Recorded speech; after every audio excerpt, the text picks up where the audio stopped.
and welcome to the MyWhoosh Sunday Race Club. With 4 race starts, we're going to start with our Category 4 riders, then 3, 2 and 1. Our riders lined up in yellow, that is our Category 1 riders. In green, our Category 2. In blue, Category 3. And Category 4 in red. Last category underway, Category 1. It is the finals. 35 kilometres, 537 metres of climbing in front of Category 1. They're on the road. They get a flat start. Fua now kicks again. Fua is kicking. She's got Velt for company as Fua comes round over the top of base. She's got her timing. Her timing is perfect as Catherine Fua takes qualifier 1. Warren goes now on the left, really pushing down hard. On the right-hand side is Hyde. Hyde goes over the top again. This is the line. This is the run for the finish, and it's not all over. Look at this massive kick from Warren. She's going to get a timing race. She's got 200 metres to go, but Sonderstrom is coming. She's coming hard. She's coming fast. She's closing the gap. She's coming up to Bassoni's wheel. If Bassoni can't respond, she's going to lose this. Bassoni cannot respond. She's got nothing left. It's Mika Sonderstrom, the young Swedish rider, who is going to take the win today. It's the UCI banner. It's the Jebel feet. It's going to come down to who's got anything left to sprint. Kong goes first. She starts to attack. Walkenhurst has saved it till the end. Walkenhurst comes up on her shoulder. She's going to come close. Is Kong going to get it? It's going to be Walkenhurst and Kong. It's going to be a photo finish in Category 2. In Category 1, Fua's going to take it.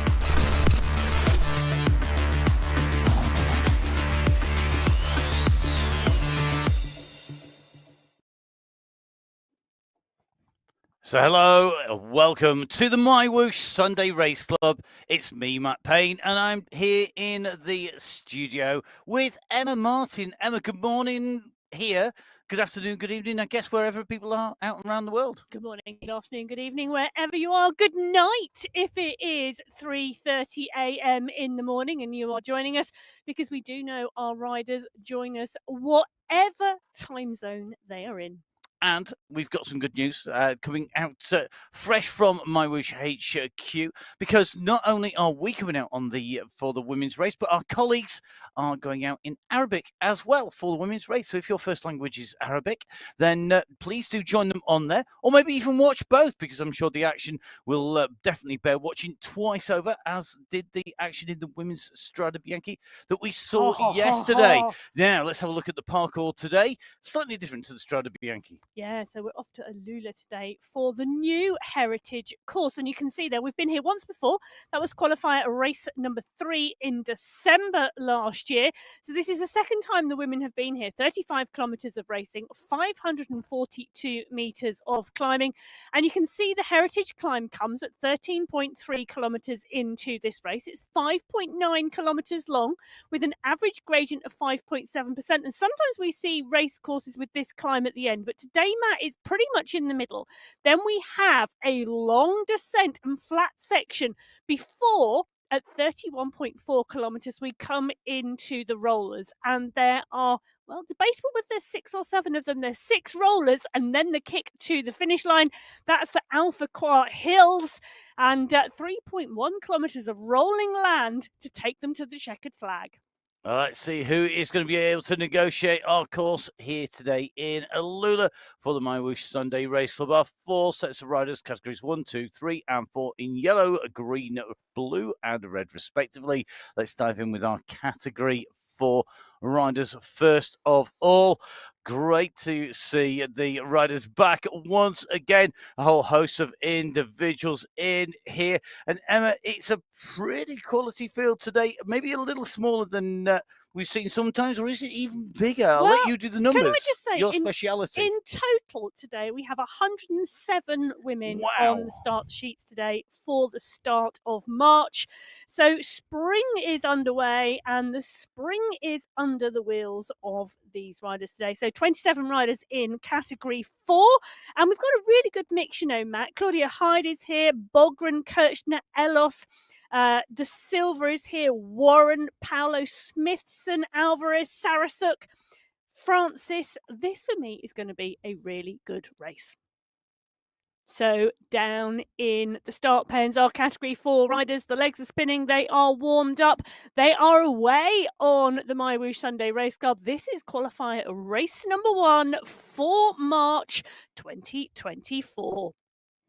So out of the start pen go our red jerseys. They sweep out onto the course. Now, this is a flat start out of the start pen, but within around 750 meters, they do hit the first small climb of the day. And I say small climb because it's not particularly long, but it does touch around 5%. So a nasty little kicker just straight up and out of the start pen.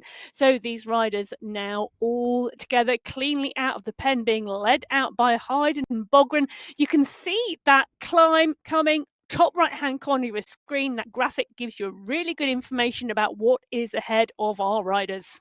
Oh, we can just see on the left-hand side of our screen, Carla Lenore, who is also the rider we're focused on our main screen here today. Carla down in front of the big TV screen there, keeping those legs spinning and looking pretty smooth at the moment, very focused on driving this group out from the gate, and already just putting a couple of people in trouble at the back here. That pace, that kick out is really important to stay with the group. Well, we know you're not going to win the race this early on, but you could very easily get dropped off the back of that starting group, because that group always like to go out of that start pen and get up to pace, get that momentum rolling quickly. So here we go through the canyon, through the gorge at the moment, and Lena at the moment just pushing on enough to cause some problems behind here, continuing to kick. This is the first of our little climbs. It's the little bump, the up and the down that comes immediately after the start here. The gradient going up to 5%, and it can put people in trouble. So a warm-up here is absolutely critical. At the moment, everybody's responding, but even if she doesn't break the group, there's damage being done. There is damage being done at the back of the group. And like many of our courses, Matt, you have to have a really good warm-up to come out of that start pen. Because whilst when you look at this course, you think, actually, that's pretty flat for the first 13 kilometres.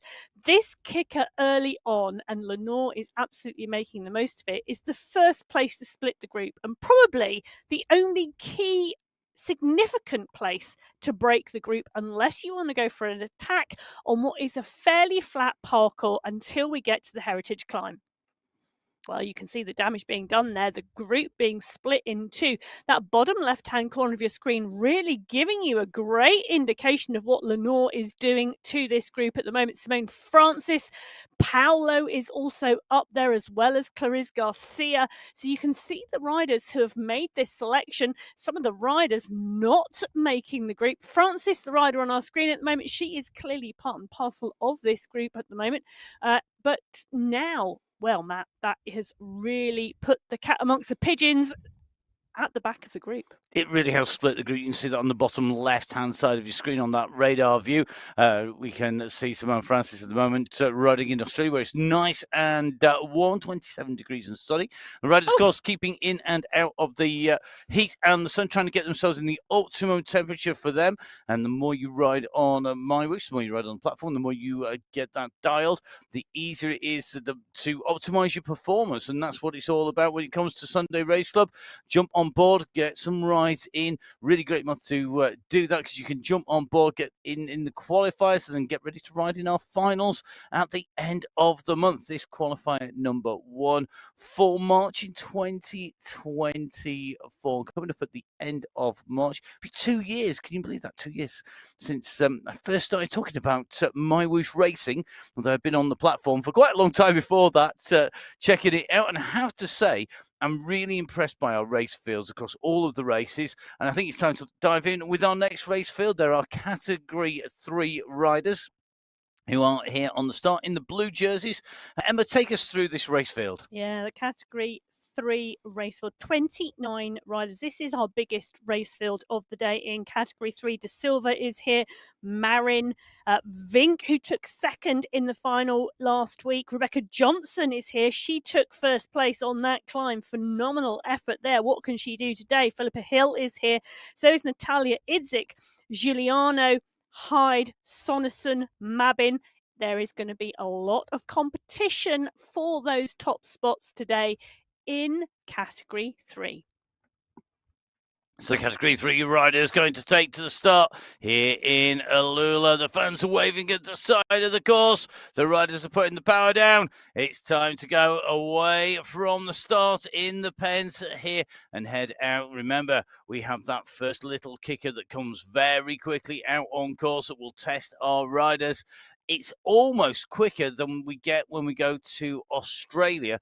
And we go around, is it the outer loop circuit where we have that the parameter climb of virtually first thing? It's within the first sort of K or a K and a half. This is not as steep. It isn't as steep, and it rolls off the end. But I think it's almost just as shocking because the parameter one, it's very obvious that climb coming in. This almost is a little bit more like a stealth climb.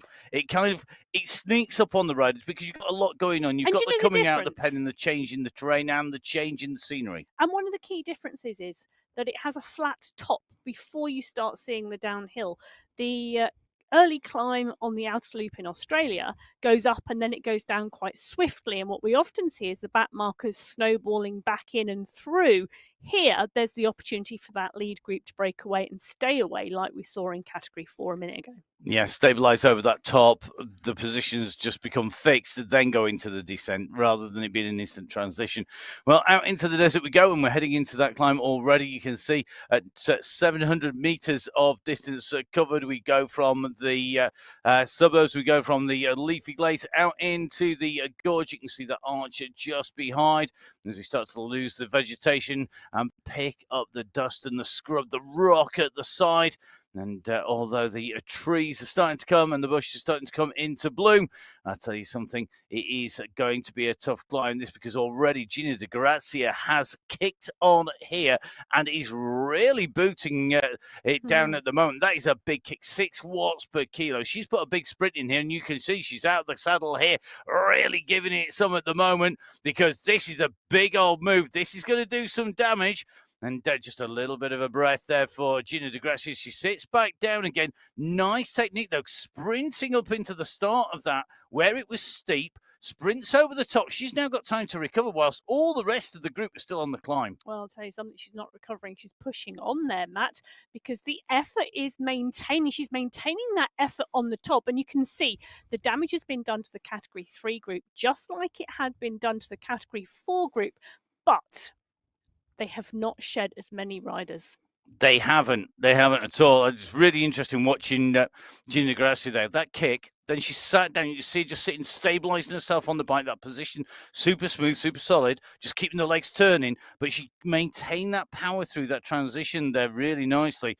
And I tell you something, that is there's that warning shot across the bows of everybody else in Category 3 that Gina Di Grazia today is feeling like taking this race right on. So let's see how she's going to do now. Emily Mabin just chasing in this group here. She is in the lead chasers. You can see that they have got Di Grazia currently at 6 seconds, but already Mabin there. Again, very similar position on that bike. Those arms just horizontal. Great cadence there, Matt. It is just looking super smooth as well. And the key thing, keeping the body still and spinning those legs shows no wasted effort. It's all about power. It's all about speed. It's all about getting that power through the pedals and out the back wheel. Yeah, and I'll tell you something. I think most of the Category 3 women, having watched that Category 4 start, were anticipating that effort on the climb.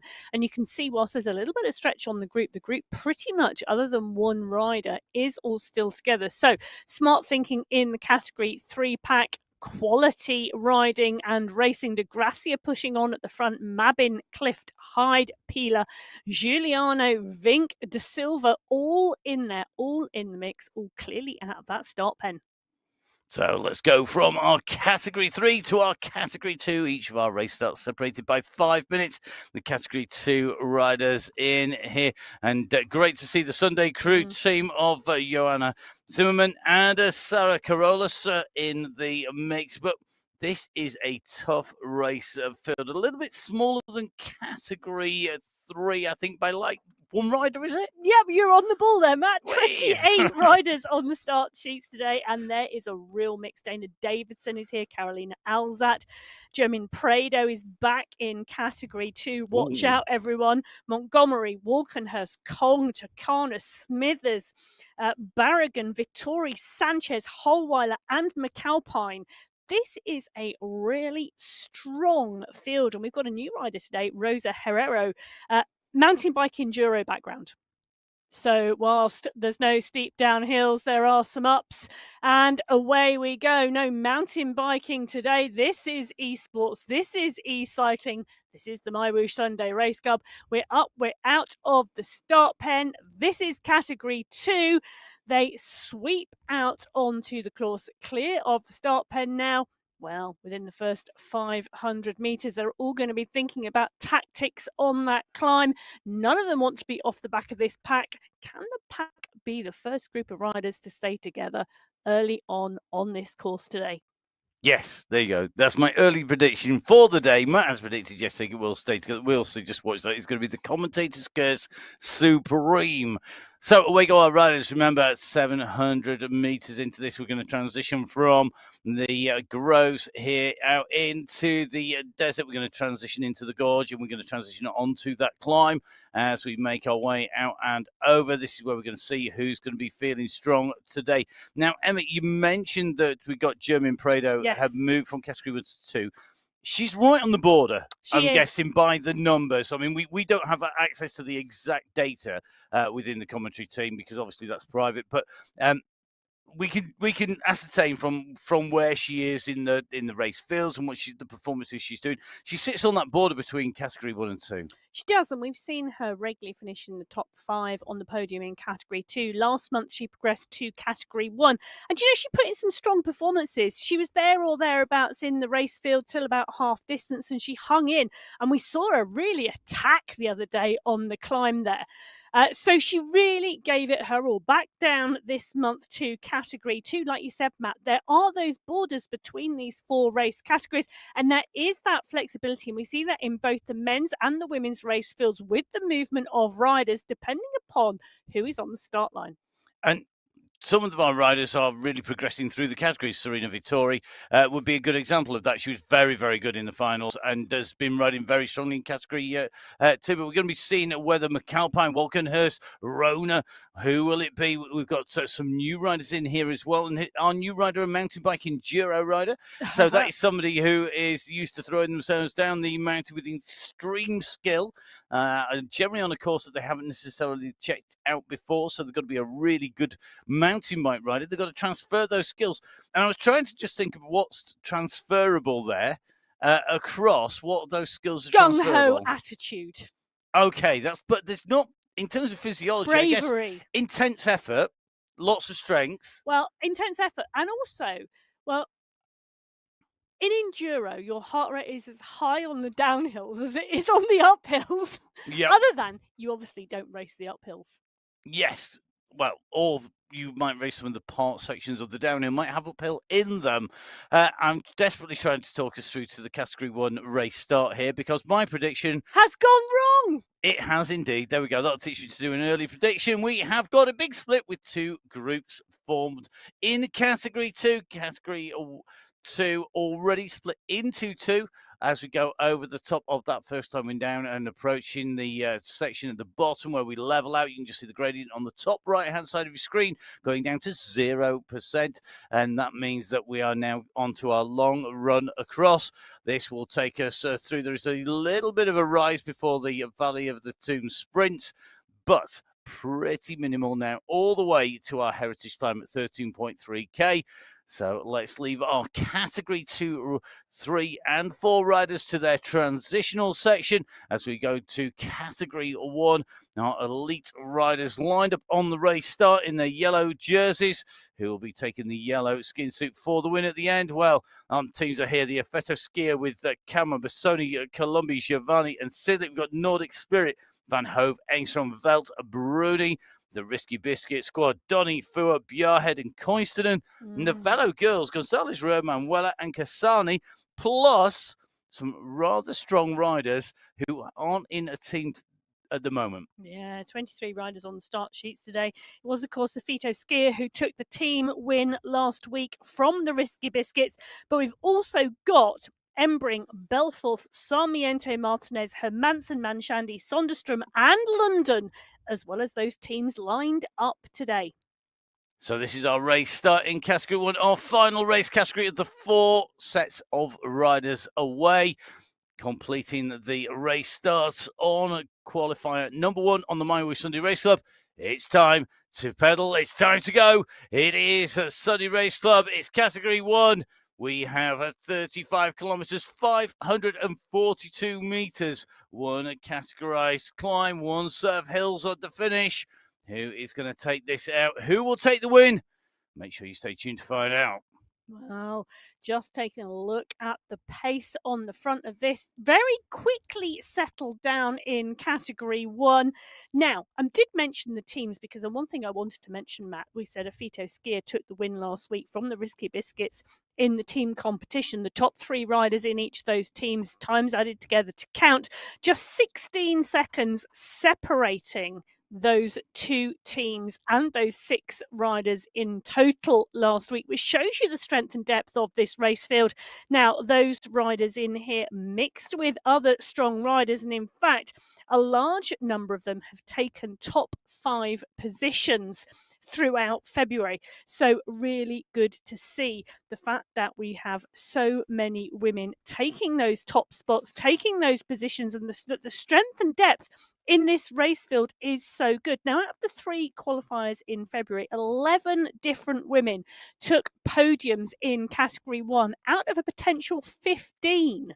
So if every single podium position had been different, it would have been 15. It would have been 15 possible in the qualifiers. That's the maximum possible, and we had 11. So that's pretty good going, isn't that? Not bad at all, and really does show you the strength and depth of this category 1 race field. So Giovanni, Manshandi, Kasani, Engstrom, Van Hove, Sidlick, Gonzalez, Rua, Columbi, Hermansen, all in the mix here today. And it's Bjarhead. Well, she is the rider pushing on the front and trying to do the damage to this category 1 race field right now on this short climb.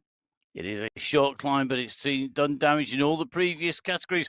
Will category 1 be the race field that go over together? We've already got one rider being dropped off the back. You can see that on the bottom left-hand side of your screen, just above the speedometer that shows you that we're doing 37 kilometers an hour, now nearly 40k an hour as we go over the top. You can see those yellow discs representing the riders at the moment. Ursula Kasani keeping those pedal revs super smooth at the moment. She's focused on the screen. Kasani nicely in the mix, made that selection, not been distanced off the back of the group. And good to see Kasani riding regularly on the Sunday Race Club. She's a rider who surely I think is going to be in for a big win fairly soon. She seems to be just knocking on the door at the moment. Yeah, absolutely knocking on the door. In fact, a lot of these riders are really strong. And like we mentioned, Matt, the rotation of riders on the top spot, on the top 5 in the podium on the MyWhoosh Sunday Race Club, regularly churning in this group and very much course dependent. And this course is quite an interesting one because, as we mentioned, that climb comes at 13.3 kilometers, so pretty early into this 35-kilometer race course today. 5.9 kilometers of climbing. It will finish.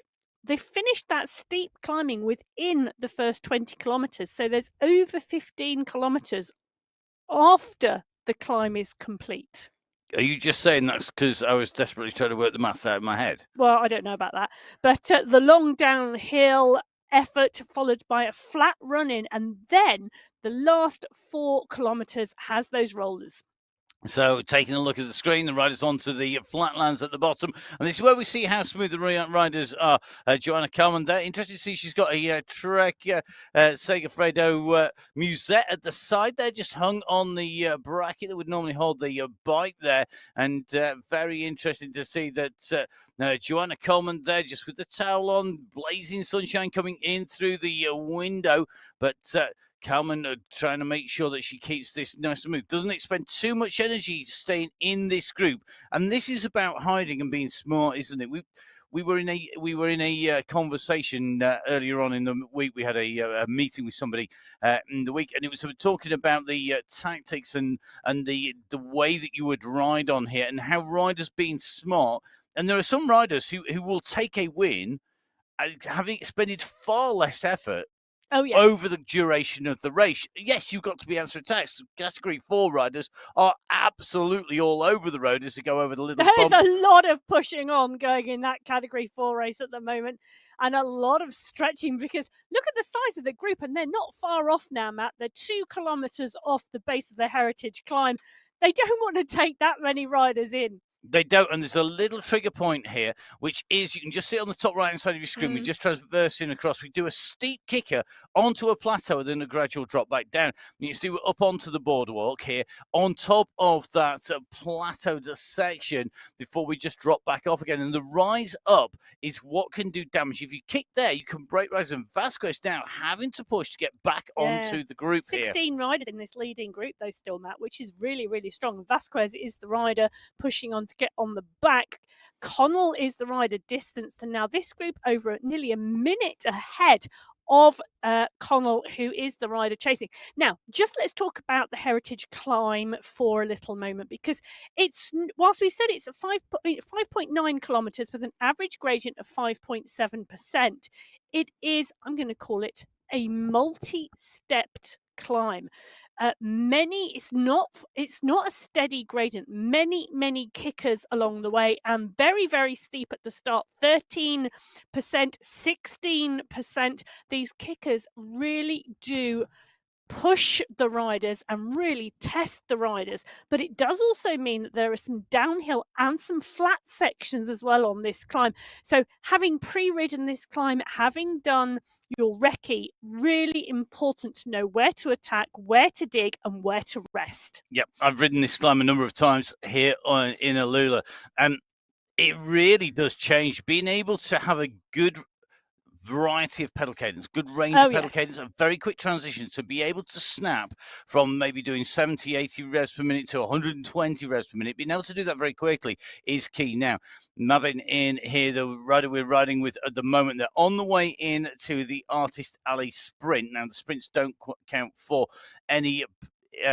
points, any positions, but from the Artist Alley Sprint, when we come out the other side of it, there's that little platform that we saw Category 4 break up in. A little bit further back down the route, Joanna Carmen, the rider we're riding in with at the moment in Category 1, they are coming into the Valley of the Tomb Sprint. So this sprint section, well, it is a 300-metre section, as are all of our sprints today, but it's a snapshot in, and that is the important thing to remember here. This is about the fastest through the segment, the FTS time, rather than being first through the segment. You don't want to be first through that segment in any way, shape, or form. Hold on a minute. Unless you're quickest. You could be the quickest going first through, because you could have come from the back to the front. And we saw that regularly on the MyWhoosh Championships, because you're utilising the momentum and the draft of the group to work your way through. We saw a lot of riders utilising that technique, not just on the sprints, but also on the climbs on the MyWhoosh Championships. And that was phenomenal. Well, what is phenomenal is Gina de Gracia from Category 3, Matt. Well, she's taken the quickest time on that sprint. And we saw her really aggressive, and this is why it's such a snapshot in rather than it being 4 points or positions. So there is no bonus to be through here other than if you're using it to take a look at what people are doing. Gina de Gracia, very aggressive. 1.137, though, quicker than Bettina Piella. Looking quick through there. Idzik again, De Silva, Giuliano, people who we'd expect to see up there in Category 3. Category 2 in there with Elza and Hero, as well as Category 1. So looking like we are going to see some very interesting action now. Coming up to the polka dot, we're heading for the climb in the Category 4 race, the Heritage Climb. We've hit the banner. This is where it starts to go up, and it is incredibly variable in gradient. So being able to change your pace on here to match the gradient is going to be key. Knowing when to push, knowing when to rest, and then translating that to what everybody else is doing, because of course you can have the best laid plans and they can all go out of the window very quickly here. And then it does mean that you've got to be very good at reacting as well. and doing it in a way that is not panicking, because what you don't want to do is stress yourself out any more than the climb is doing to you already. Well, we've got 16 riders in this leading group in category 4, and you can see already they are only, well, looking at that, they're only 300 meters into this climb, but it is already stretched down the road, and we're already starting to see gaps. Kirchner now at 3 seconds from the front. As that group now concertina back together, now we said there's constantly changing gradients on this climb, and there are some very, very steep kickers. Very early on, it will get to 13%, 16% on what is a sub 6 kilometer climb. But we also see downhill and flat sections. So this is about being able to respond. And we'll see this group stretch. We'll see it come back together. And at the moment, we're in with Garcia. And you can see the effort there going in. A bit of respite, a bit of recovery as she gets up and out of that saddle and starts to try and lift that cadence. Really slow cadence at the moment, the effort really going in, and that's because the gradient is kicking. It's just sub 10% at the moment, and the respite, well, shortly it'll be knocking off a little, only to go again. It does, and being able to change the gear on bike super quick to make sure that it's nice and smooth, not lose too much time, too much effort doing that, really, really key.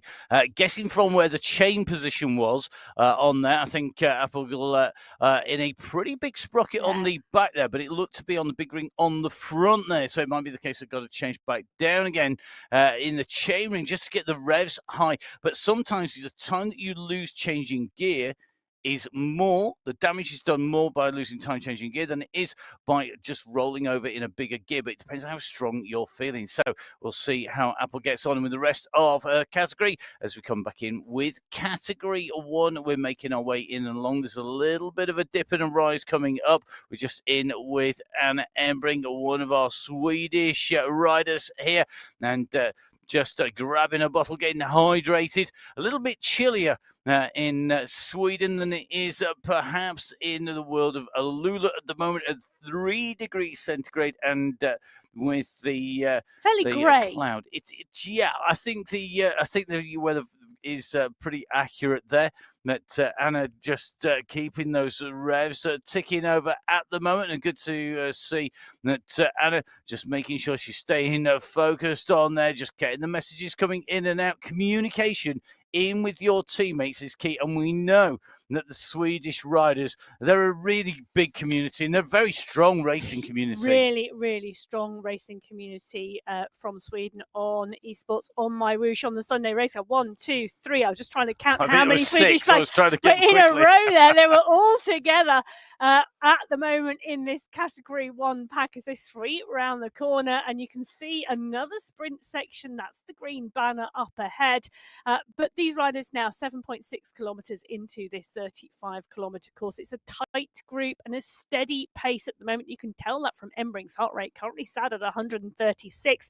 So a steady start for category 1. If you take a look on the right hand side of your screen, I'll tell you something. Category 3 are motoring.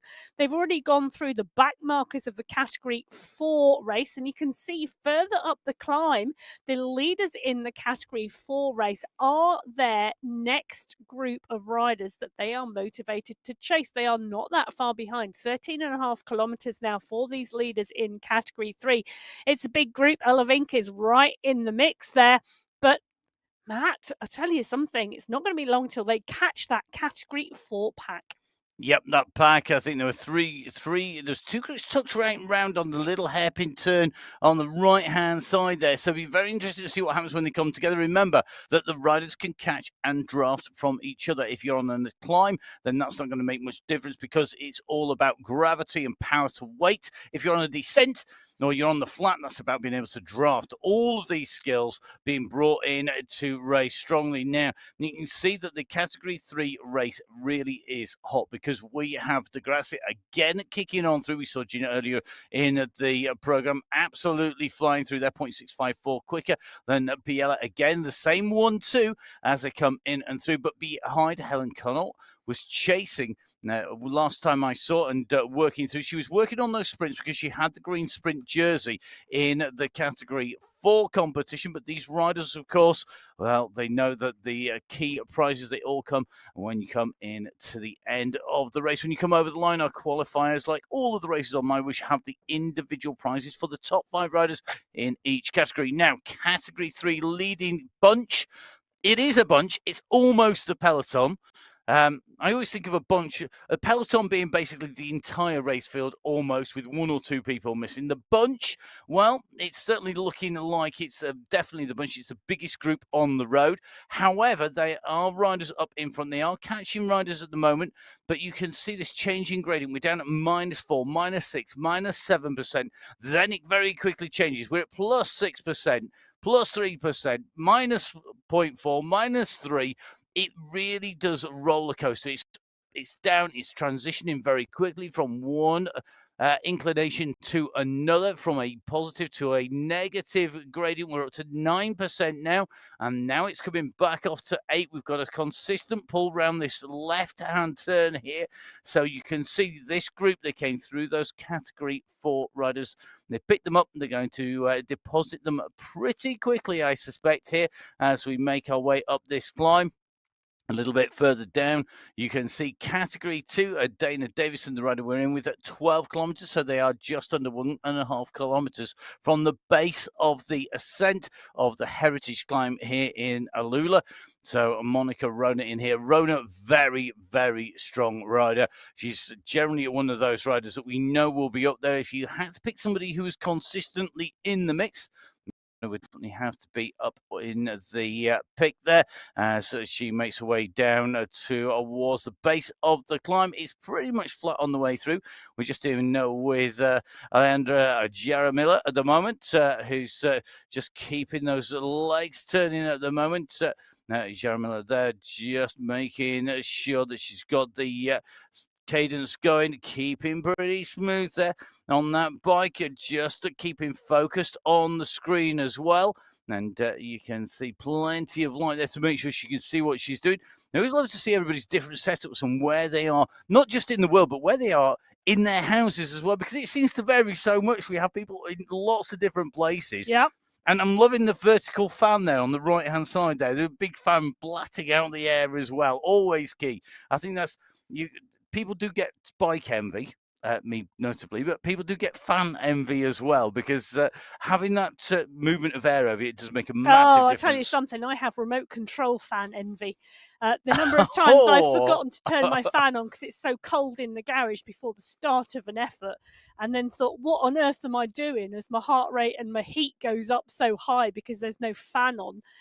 Well, anyway, I don't think Anna Embring's got any problems with her setup today, because she's part and parcel of this leading group with Belfort, Kalman, Velt, and Columbi as they continue to move through this course. They're moving through the Artist Alley Sprint now, which is the final sprint before they get to the Heritage Climb. And well, it's De Gracia again, Matt. Now, she is someone who is obviously utilising these sprints to stretch her legs this morning. It's going to be really interesting to see whether she continues to do that all the way through. Madeira is the rider in 2, so 26 seconds. 0.42 for De Gracia. Cat 1, even Helen Connell, is doing a push on. Now, we spoke about her earlier because she hadn't made the selection in that category for Racefield, but she is indeed utilising those sprints to get some training in and some effort there going through the race course, even though she's not part and parcel of that leading group. And it's great motivation. I think it's one of the great things is that you can't ride absolutely on it 52 weeks of the year. That's just going to be really, really, you're not going to be maximizing your potential because you're going to be at a lower level all the way through. You can't be absolutely flat out all the way through all 52 weeks of the year at the very highest level that you're capable of performing. So if you want to get that real high, you have to have some lows on the way through. But it is really good to see people taking what they want out of the racing on the way Well, I'll through. tell you who is strong week in, week out, and has regular top fives all year round, and that's Wendy McAlpine. You know, she's a very, very strong rider, and you can see her part and parcel of this lead group heading into the climb with these Category 2 riders. Esther Walkenhurst, Rona Hadlock, McAlpine, Carolus are all in the mix. So is Dana Davidson, Monica Rona as well. So this is a really strong leading group in Category 2, and it's a big leading group still in Cat 2, because for me today, the strength and depth of Category 2 is phenomenal.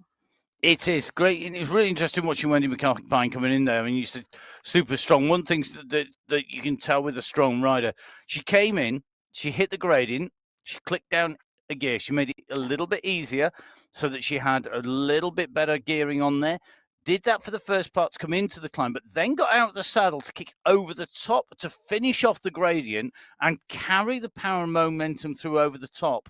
And that is an experienced rider. Yeah. You can see that in the pedal cadence, in the body positioning, in the way that she rode over the top there. And that's one of the great things, having all of our riders on there. Thank you very much, everybody who sends their video feed in. We really, really love to see it. So please make sure that you do send that in to the team on MyWhoosh. So all 4 categories on the climb in terms of 4, 3, 2, and about to be Category 1, because you can see on the top right hand side of the Category 1 screen that gradient just about to kick in.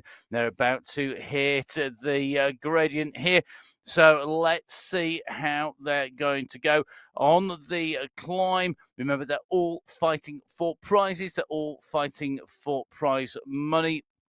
Top 5 riders in each category receiving prize money from MyWhoosh.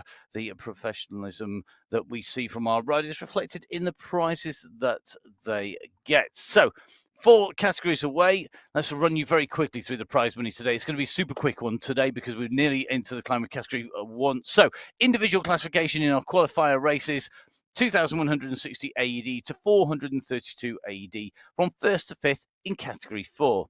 When we move from Categories 4 to Category 3, like happens on each of our race categories, as we go up, the prize money goes up. So we now have 3,600 AED in Category 3 as your top prize, with 720 AED for 5th position. That's Category 3. Guess what happens when we get to Category 2? From 3 to 2, we go up once again. The prizes increase as we move up in each of our individual classifications. Individual classification in 1st place in Category 2, 6,000 AED. In 5th place, 1,200 AED, and the prizes staggered in between. And remember, of course, it's just the individual classification for our qualifier races. At the end of the month, it's our team classification. So it's gone up from 4 to 3 to 2. And guess what happens when we go to 2 to 1? Yep, no prizes for working out. It goes right the way up.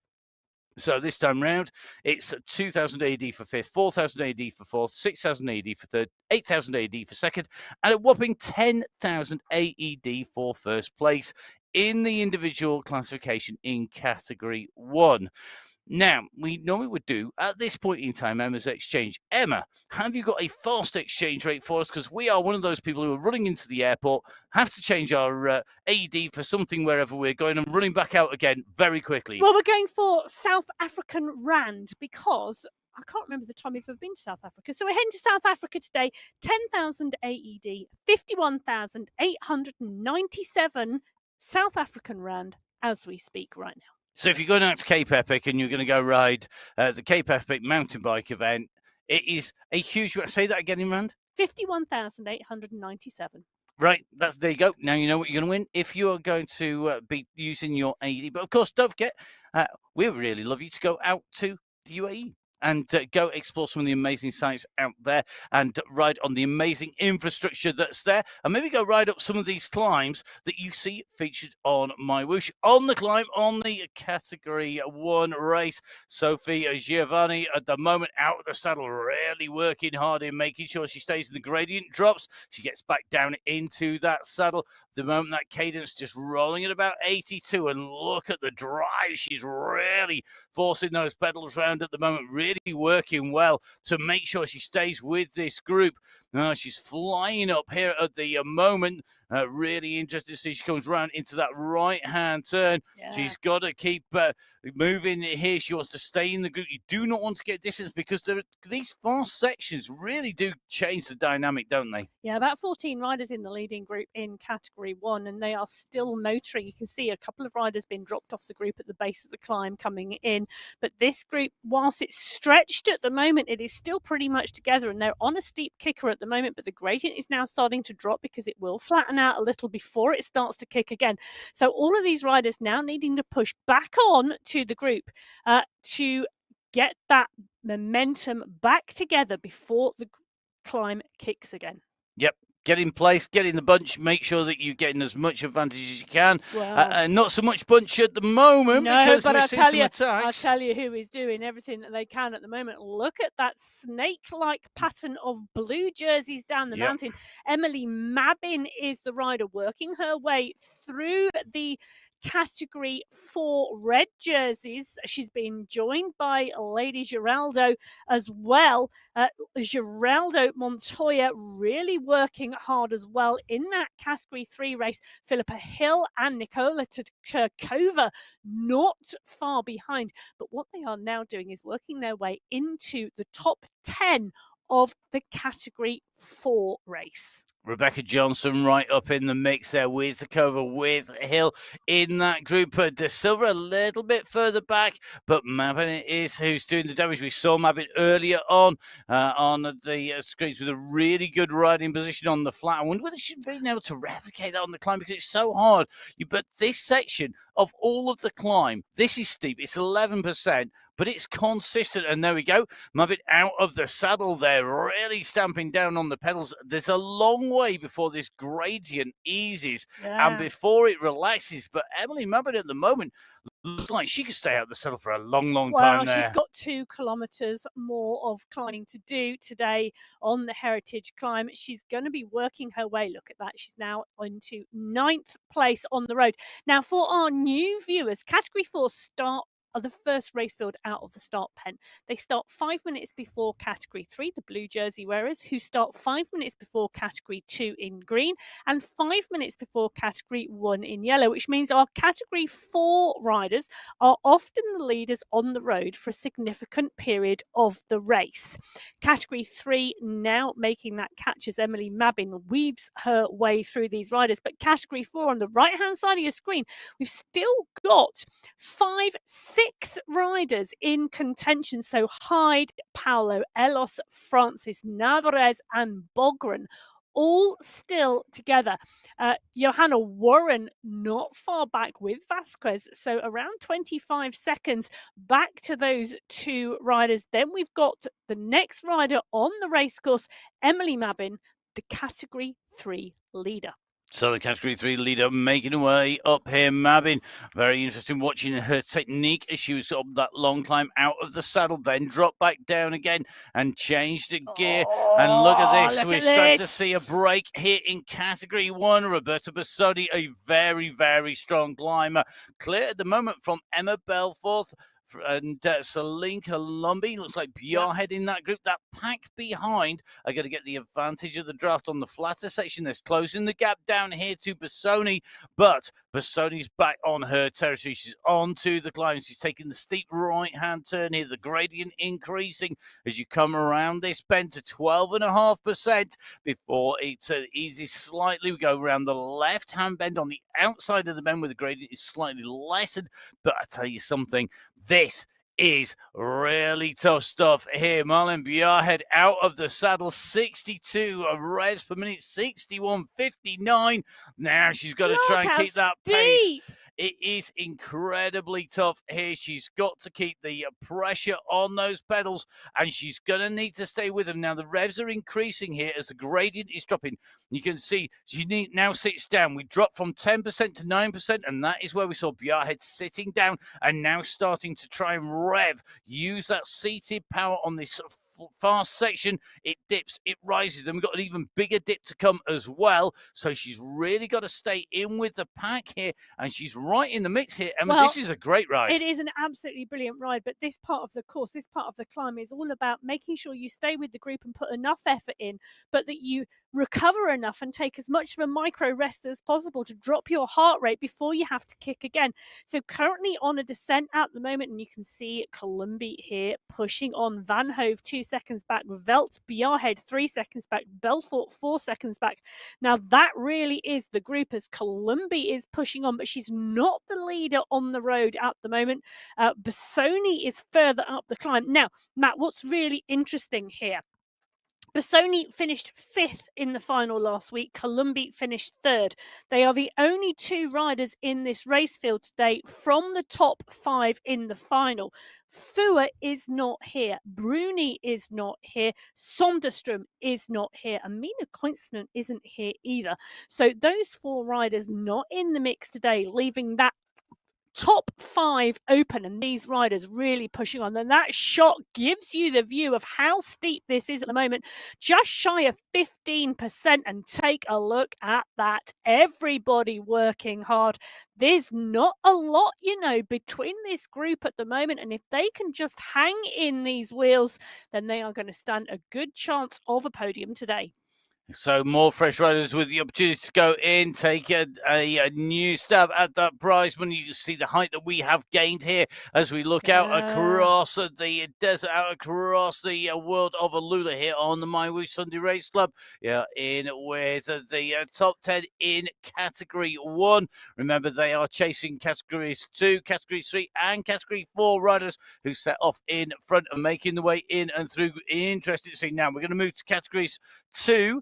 Leaders who are working their way through Category 4 riders and Category 3 riders. Vittori, Carolus, Walker, Rona, McAlpine, Castano, Davidson is the distance. So is Yaramilla. So is Kirchner. So at the moment, your leading group on the road there. Emma, how many have we got? Well, I'm counting 6 riders in the leading Category 2 race field. So 6 riders, 17.7 kilometres of this climb now complete. They have around 1.5 kilometres to go. Can they stay together? Now, take a look at the bottom left-hand corner of the screen. We're watching Carolus. We're watching her climb in this leading group. And you can see on the screen that view of the mountainside with all 4 of our race categories on it, and that Category 2 leading pack that Carolus is part of, working their way through Category 4 and Category 3 back markers. Category 1 are a little bit further down the mountainside, so they've not got to worry about that catch at the moment.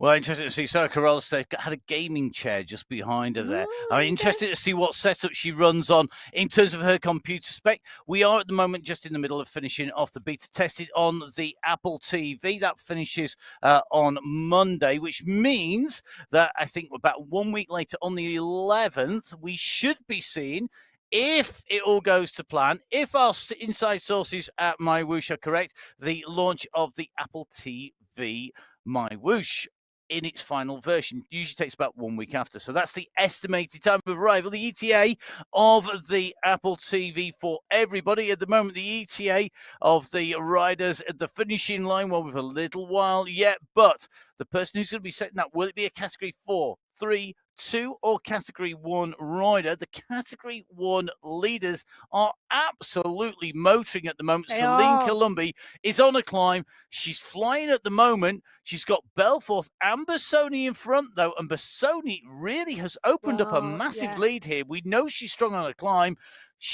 It's risky, though, isn't it? Because we've a long way from the summit. She's not at the top yet, but we've a long, long way from the summit to the finish, and this is not necessarily a course that suits a solo rider. Well, do you know, this is only the second time the women have raced this course, and you're right, Matt, there is a long run from the finish of this heritage climb to the finish of the race course today. In fact, there is, she says, why do you make me do maths on the run? There is There are 15.8k. There you go. Thank you very much indeed. Whilst Matt does some maths, everybody who wants to check if he's correct, please do. But let me just tell you, The first time we raced here, we mentioned right at the start of the show, Qualifier 3 in December last year was the first time the women raced this parkour. Today is the second. Now, last time they were here, Category 1, I'm going to give you some rundowns. Category 1, Coinston took the win from Sidlick. Okay, 1 hour and 3 for Coinston. Sidlick was 2.5 seconds back. Velt finished in third, 21 seconds back.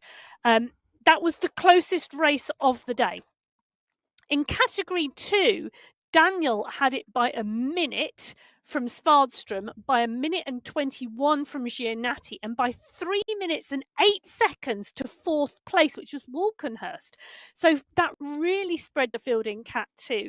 In Cat 3, Weston took it 1 hour and 12 minutes. From Giuliano, 26 seconds back. Gentili, 37 seconds back. Then it was 2 minutes 23 to Turkover and 3 minutes 20 seconds to Hill. So again, big gaps outside that top 3.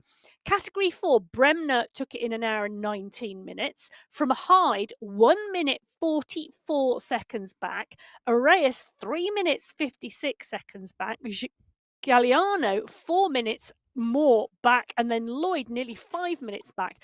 So you can see how hard this course is and what damage it did to those race fields when the women raced it for the first time in December last year. And Hyde experienced on this course, right up there taking second place. She's our Queen of the Mountains in Category 4, the fastest rider up the top, taking away that polka dots jersey, going over the top of the climb.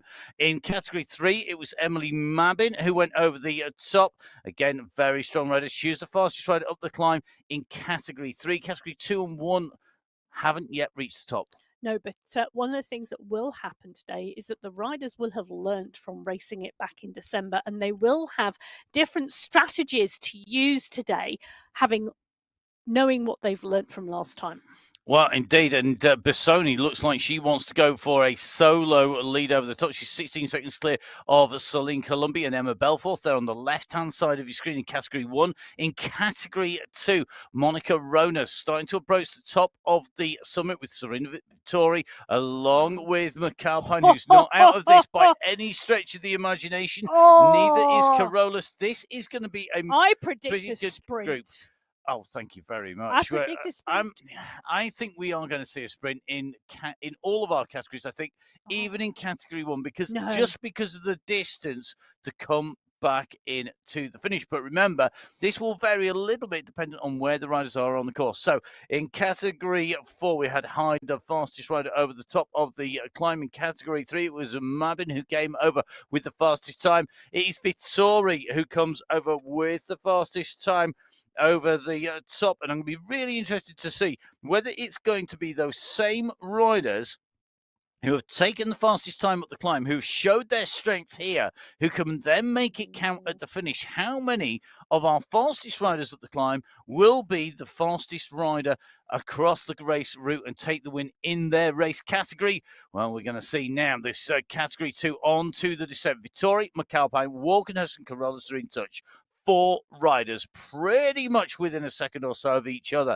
It's 11 seconds back to Castano, currently in 5th place in Category 2. And then you've got Jaramillo, who's in 6th, about 38 seconds down. And that distance, I think, is probably too big to bring back. Castano's got her work cut out, but we have seen riders, if you chase hard and power down the descent, you've got a chance of getting there. Let's go from Category 2 to Category 3 and 4. We're in with the Category 3 group here, and they have come back together. Mabin has been absorbed in there, and that is 5 riders on the race route. You can see the 4 blue jerseys plus the polka dot skin suit of Mabin, and they are your leaders. They have got a gap at the moment, but it's not huge because you can see, if you look at the left-hand side of your screen, we've got riders behind. Beltran at 3 seconds is the nearest rider. And I would expect, looking at the screen, judging by the pace they're going at the moment, that probably within about 20 seconds of the riders, you've probably got all 4 of those groups that are on your left-hand radar screen at the moment. Yeah, and we could well see that Category 3 race really come back together and that group grow to maybe 10 riders. Let's see if it's going to happen. Now, Category 4, well, you can see that we've got Bogren, we've got Hyde on the way down here. Then we've got a gap back to the Elos duo. Then we've got the Paolo just on her own, so it looks like Isabel Grace Paolo on her own. Then we got the Warren group, which is at 44 seconds, and that contains Category 3 riders, so really mixed up here. You can see our riders in all 4 of our categories here, all mixed up. So right-hand side of your screen, you've got Geneva Elos at the moment, really smashing those pedals down on the descent. Johnson working hard on that descent as well. Walkenhurst, well, you can just see the pace that she's got at the moment, flying as well. She's on to the descent. Now, that is the rider from the third from the right-hand side of your screen. On the left-hand side of your screen, on the ascent, Lisa Hermansen out of the saddle, working to make sure that she gets to the top as fast as possible. At the moment, not quite up into the top of the climb. Well, I think one of the things to really note there, Matt, is that you can see how hard some of those riders are working on the descent, not just on the ascent. Rebecca Johnson, who took the win in the final last week, working seriously hard and putting in a real dig and a real effort to stay with that group on the descent after having done all that effort on the climb. You'd think she'd be taking a rest, but she's not. She is working, and that is the level of competition that these riders are faced with. And that's what they've got to do on this descent. One of the key things here is that on the ascent of the heritage climb, on the direction that we go, it is very, very variable in gradient. It's got ups, it's got downs, it's got big dips, it's got big steps in there. You've got long section of very steep on it. If you go on the descent, if you actually ride it where the riders are going at the moment, big difference, because it is a more consistent downhill, and that means that you can sit and put a pace down there. Now, that's on the downhill. This is on the uphill. Bassoni now with the fastest time up the climb. And if you look at the time gap on the climb section alone, Roberta Bassoni from the Effetto skier is the fastest rider. She is 25.767 seconds clear of her teammate, Celine Columbi. Belfort just behind in terms of time. And then we are at nearly a minute for Van Hove, over a minute for Velt, Bjarhedman, Shandy, and Engstrom. And we're approaching a minute and 3/4 for Kalman, the last of the Effetto skier riders we could just see on our screen. Big time gaps, but Bassoni at the moment, she's gone over the top now. Can Bassoni hold this to the finish? That, in my head, is the big question at the moment, Emma. Can she hold this all the way to the finish? We've seen her go over the top, 25 seconds clear, but if you look behind her, there are yellow and green and blue and red jerseys in a big bunch coming towards her. Should Bassoni push, or should she ease back? Well, I think Bassoni is more than capable now of time trialing her way to the finish and 20 seconds, 15 seconds. Well, it's interesting, isn't it? And this is the issue here. 16. But what we're seeing now 17. is the gradient change for Bassoni, and the gradient change is not the same behind. So really, until we get to the bottom here at around 26 kilometers, we're not really going to get a great time check, because we're going to get constantly changing and rolling gradients. So we're not going to know until we get to for another around 4 kilometers what the true gap from Bassoni has managed to put in. Now, Bassoni on the left-hand side of your screen, the leader in category 1. On the right-hand side of your screen, 3 kilometers down the road. Well, this is the front of the race. This is the leaders on the road at the moment, and it's still the category 4 riders, Bogren and Hyde. They are side by side. Hyde in the polka dot skin suit, signifying she has the fastest time on the climb, but she's joined by Bogren. They're 22 seconds clear of Navarez and Elos. Paolo now 45 seconds back, Hill 55 seconds back. So this race now really winding up. Hill, Mabin, part and parcel of the leading group in category 3. Just the 5 riders now who are leading category 4 ahead of them on the road. So here we go, down into towards the flatlands. This is where it levels out, and now comes the time to get in the draft to see how much energy you can conserve while still improving on your position. Our category 3 riders catching category 4 rider Joanna Warren, and Joanna Warren just in at the mix there. She's going to now want to stay with these riders. For those of you that haven't ridden on the platform, please do jump on. Yes. Please do come and join us. But if you haven't ridden on there, you're wondering, well, how can they stay on the back of the group when they're on the flat or the downhill? It's about drafts. So if you're a rider behind somebody, you can stay in. And we haven't done the analogy for a while, but if you imagine driving along in your car, you wind the window down, you lower the window, and you put your hand out. Do this carefully, safely. You'll feel the wind going over your hand. You hide your hand behind the wing mirror. Guess what? You can't feel the wind going over your hand, and that's exactly what these riders are doing. They use less effort because they hide behind the other riders. The more you do that, the less effort you have to put in, and the more you can save energy. If you are a solo rider, you're always pushing in the wind. There's nobody to hide behind. If you are a strong rider on a flat or downhill section, you can be on the front working really hard. The person behind can stay with you using 20-30% less energy, to give you a sort of ballpark sort of figure. If you're on a climb and you're on an ascent, it's all about gravity, it's all about mass, it's all about power. It's power to weight ratio. And the draft at slow speed is next to nothing. There's hardly anything there.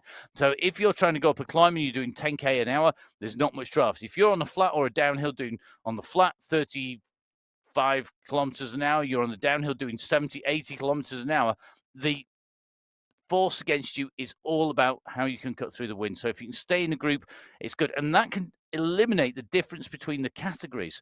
So a good category 3 rider on the front of the group can have category 4 riders who can't produce as much power behind because they don't need as much power because they're hiding out the way.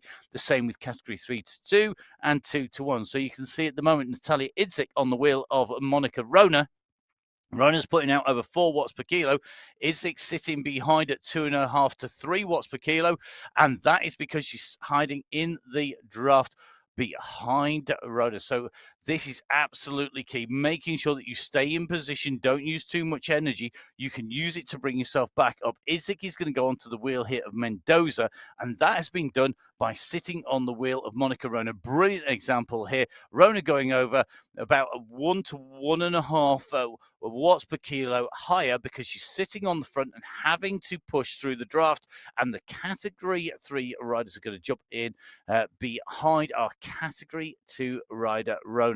So that is a really good example of why you can save energy on the back now. This means that the riders in category 3 will now have Ella Vink in their sights because she's the next rider up the road in category 3 and she's 18 seconds.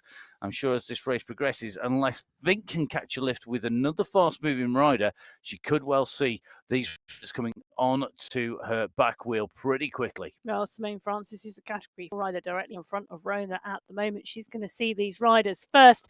But as we jump back in with the leader in the category 1 race, Roberta Bassoni, well, she is now 10 seconds clear of Columbi. Now, Columbi really putting in a big effort here. Bassoni, she is going to have to work hard to stay clear. You know, we said we were going to wait till we got to about 26 kilometers to take a look at what the actual gap was. Well, it's 10 seconds. It's 10 seconds, but I think Bassoni is very aware who it is behind because, remember, Roberta Bassoni and Celine Columbi are both Effetto skier riders. They both ride on the same team. They know it's a long way to go. At this stage, you've still got, well, it's about 8K. If Bassoni lets Columbi come up to her, the two can work together much better, and that gives 2 riders to run to the finish. Well, They're both teammates. I think they may well be teammates, but I think they'll want to do a time check on what that 3rd place is behind. And Belfort, well, take a look at that. You know, she is continuing to work her way through. So she's 8 seconds behind Columbi at the moment. So it's 10 seconds between Bassoni and Columbi and 8 seconds between Columbi and Belfort. Oh. So this is the challenge because whilst Bassoni might want to wait for Columbi so the teammates can work together, what they don't want is Emma Belfort joining them. And take a look at that. She's currently the rider in Cat 1 moving the quickest, setting the fastest time through the Hegra sprint, 26.3 seconds. I'm taking a little look. She's 1.5 seconds faster than Bassoni and 1.6 seconds faster than Columbi. So look at that. It is getting interesting. Very, very interesting watching Amelia Velt go through there almost in the same time as Belfort. Those chases are coming quick. Now, climbers don't generally make great time trial riders. There are exceptions to the rule, but generally, if you're great at powering up a climb, you are not necessarily going to be great at powering along the flat. It may be that this is going to suit an all-round rider. And it's one of the great things about the Heritage Climb course here on Alula is because we have the big climb in the middle, because we have the hills at the end, but we have lots of flatland as well. It suits a real mix of riders. It's not a pure climbers course. It's not a pure rulers course. It's a pure flatland time trial course. I would also say, Matt, that this course is really interesting because you've got this flat transition section between the downhill of the Heritage Climb before you get to the final set of climbs. Now 3.5 kilometers from the finish, the climbs, the rollers start. There are 6 rollers. If your legs are shot because you've time trialed your way from the top of the climb through to those rollers and you've only got a 10-second gap, 10 seconds is nothing in that last 3.5 kilometers. I would agree. The last section of this course is very, very hard. The profile of it is such that it isn't long. The climbs are not big. They are sprint climbs. If you are feeling good, you are going to stomp your way up over those climbs. You're going to be powering through them. You're going to keep the power over the top. You maximize your momentum into the downhill. You'll use that downhill. Well, and if you're feeling bad, then when you kick over the top of it, when you go into them, you're going to struggle. You're not going to hold the pace, and you're not going to kick over the top of the climb and into the descent. And that means when that's done repeatedly, the 6 times through those rollers, you will lose time. So if you're feeling good, they're great. If you're feeling bad, they're horrible. I think we're about to see the 3 riders in the front of this Category 1 race come together. Belfort is really pushing the gap to Columbi now down to 5 seconds. The gap from Columbi to Bassoni, 8 seconds. So the time gaps are coming down. They are coming down. Now, is Columbi letting Belfort do a lot of work to come back towards her? Belfort is absolutely nailing herself here to get back in. Columbi is out there just like this carrot. Come and chase me. And guess what's happening?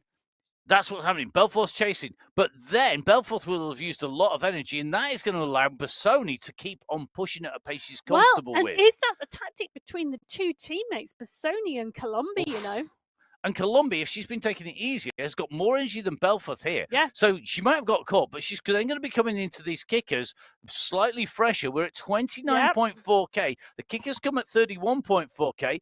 Belfort, again, with the fastest time through here. 1 second down into Bassoni. 1.5 seconds down is Columbi, but you look at their times, they are struggling because they are mixed in with categories 2 and 3 riders, and the time difference is not huge. Well, I'm wondering whether there's a little bit of teamwork going on here. You let her catch you, you sit on it, let me push away and go clear, because she's happy she's caught you, and now you two don't necessarily think about me because you can shut her down. And Belfort, if she gets back on, goes with Columbi. Columbi's just going to sit on a wheel. Well, she's not going to do any work, is she? Then Belfort's just got left to work and then get worked over in the finish. It's not a great position here for Belfort. The interesting thing is we've got Smithers from Cat 2 and Lytton from Cat 3 in the mix as well. So it is really interesting as Belfort utilises that steering and is in the gutter to try and get rid of Lytton. And Lytton is still going. Lytton is pushing, but Columbi and Belfort are about to come together in 2nd and 3rd place on this Category 1 race. Now we can take a look and we can see Monica Rona from Category 2 worked her way now up into 16th. She's leading that Category 2 race, but she's tightly mixed with those Category 3 and Category 4 riders who are ahead of her on the road. In fact, the Category 3 leaders, well, there is not much separating them. 300 metres between the leaders in the Category 3 race and the leaders on the road at the moment. Leader on the road at the moment, that's Claudia Hyde from Category 4. And Hyde put that distance in, that gap in on the climb. She was our solo leader over the top in Category 4. 4, but we got to see if she can keep this. So Hyde taking the fastest time in category 4 over the top of the climb, but we're now into the Alpha Hills. This is where it is going to count because we're on the run into the finish. You can see that sawtooth profile, and behind you can see the express train that is category 3. Yeah. They're up to 3rd place. You've got Bogren at the moment, the only rider between Mabin in the polka dot jersey and skin suit on the left-hand side, and Hyde in the polka dot skin suit on the right-hand side. So our 2 riders who were strong on the climb of the heritage climb here in Alula, now chasing and on the front of each of their categories. They're trying to stay clear of the riders in the same category. Mabin has got De Silva. She's got Hill behind.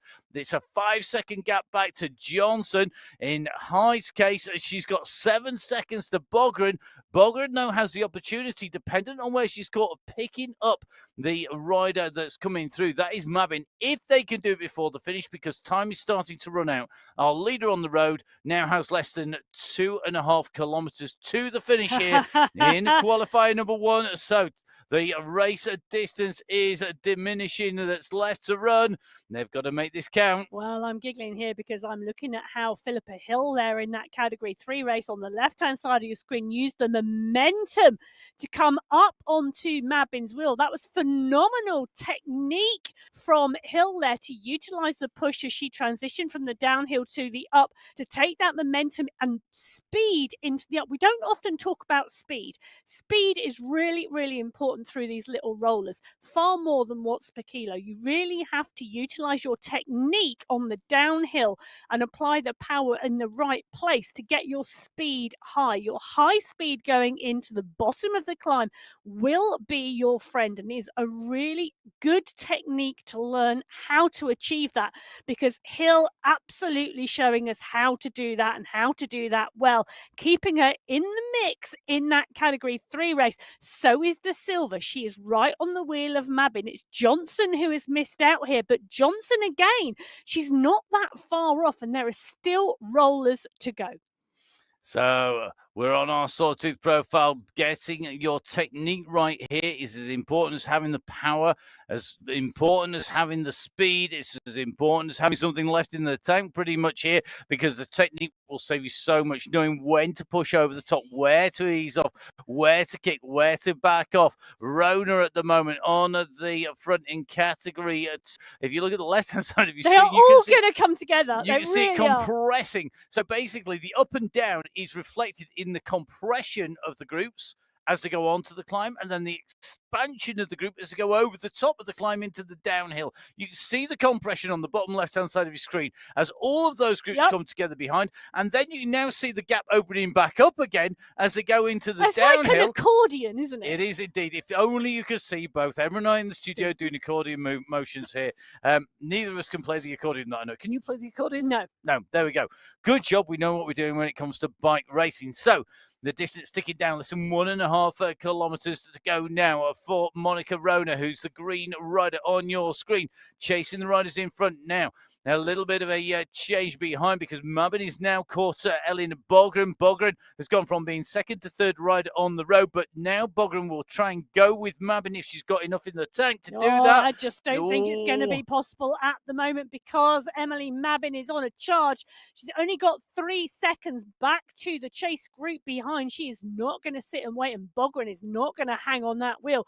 Mabin wants the win in the category 3 race. She's 4 seconds clear of De Silva, 6 seconds Hill, 17 seconds to Johnson. She is making her move now. She's only got 900 meters to go. So here we go. This is Emily Mabin. She's chasing Claudia Hyde. We are into the last kilometre for Claudia Hyde, the leader in category 4.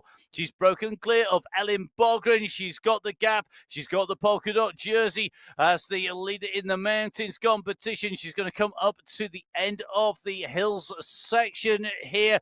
And as she comes to the end of the hill section, it will be 500 meters to go. This polka dot banner indicating 500 meters to go. And behind her, you can see Mabin is coming. And so is Bogren. Bogren is the figure in red behind. Mabin is the figure behind her in the polka dot skin suit. This is going to get incredibly close. The gap is coming down. 500 metres to go at the banner. That means Emily Mabbin knows that she's 500 metres from the finish. Claudia Hyde now coming over the top. She will hit this downhill. Has she got enough of a gap to stay clear of Bogren? This is going to be incredibly close. Will she take the victory overall? Will she manage to stay clear? Will Category 4 keep Category 3 at bay? Mabbin can't relax. She's got the Silver and Johnson coming as well. The riders are on the way in. This is the run to the finish. Claudia Hyde looking good at the moment. She's stretching it out. She's got her power now. She's got to sprint for that line. She's got to stay clear of Mabbin. Claudia Hyde, she climbed the Heritage Climb in Alula, in style. She's ridden her way clear of all of the rest of the riders. The Category 4 rider is making her way to the line. Mabbin is coming, and Mabbin is kicking on. Can she close it down? She's going to appear very quickly on our screens, but it's looking good for Hyde. Hyde is coming, and the gap is down. De Silva's gone over the top. De Silva could get this. De Silva may well have this. De Silva on the line with a last gas push, went over the top of Hyde. Did she go over the top of Mabbin? She did. She has taken that by 0.8 of a second. De Silva gets the timing right, taking the win from Mabbin, from Philippa Hill. Claudia Hyde leads in the Category 4 riders. Our Category 2 rider coming in and through as well, but it's about the run in Category 1, and it looks to me like that run in is going to be Columbia. I think coming in here to make it away, and we're going to just take a double check on that because she's gone through the 500 metres. Emma, you've been watching carefully. Yeah, I have indeed. Now, what is interesting in this Category 1 race is Columbia has all come back together. So Belfort, Columbia and Bassoni all now back together, and that, Matt, is the finish line. It is indeed. This is the run for the line. They're looking for that UCI gantry, and there's a kick on the right-hand side. It's Emma Belfort who has the sprint jersey. Goes at 5.66 watts per kilo. Columbia's responding at 8 watts per kilo, but has she left this too late? We've seen the lead change. We've seen the wind change on the line. Who's going to get this? Belfort's out of the saddle. She's kicking for the line. Emma Belfort takes the win in Category 1. It's going to be Celine Columbia who comes through in 2, and long-time leader Roberta Bassoni taken in the last 500 metres, and that means that she's going to come through for third place here today. A frantic finish to MyWhoosh, to the Sunday Race Club. Let's have a look at where we are with our riders coming in and through. Bassoni coming through in 3. It should be a 4th place for Amelia Velt, a 5th place for Amelia Van Hove. Amazing racing here on MyWhoosh. Great riding, and what a finish. We knew it was predicted to be carnage if it all came back together again. Oh my goodness, what a finish, what a ride. And it shows you it's not over till you get underneath that banner with the UCI above. The UCI, of course, awarding the Esports World Championship in partnership to MyWhoosh until 2026. So here we go. Category 2, Monica Rona from Elizabeth Castano, from Celine Vittori and Wendy McAlpine. That's Category 2. Category 1, Emma Belfort from Celine Columbia, from Roberta Bassoni, Amelia Velt, and Amelia Van Hove. They are Categories 2 and 1. Have you got Categories 3 and 4, Emma? I do indeed. It was the Silver taking the win in Category 3, and Claudia Hyde from Ellen Bogren in Category 4. So don't forget, you can catch up with all of the results on the MyWhoosh website. It's mywhoosh.com/results. Make sure whilst you're there, you download Jump on Board. There's going to be an update coming pretty soon, I suspect, which means you can get on board on Apple TV as well. Don't forget to join us for the men's race. That's coming up very shortly indeed. Make sure whilst you're online, of course, that you follow at MyWhoosh on Instagram, on Twitter, on Facebook, whatever social platform you are on. And do give us a follow and a subscribe. You can get hold of me. It's at Matt Fix a Pain. Emma, where can we get hold of you? Oh, you can find me at biking_Emma. At biking_Emma for Emma, at Matt Fix a Pain for me. Do get in touch. Tell us where you're riding, where you're watching, what you're up to out on the bike. We always love to keep up with bike riders. Anyone who knows us will know that we live, breathe, sleep, and pretty much do everything that is to do with cycling. Every now and then get out on the bike as well. Hope you're going to join us for the main show. A massive thank you to our riders for racing it with such vigour and with such fantastic results. A big thank you to the team behind the scenes at MyWhoosh. But from Emma, from myself and Matt Payne, stay safe. We'll see you again soon. Goodbye. Goodbye.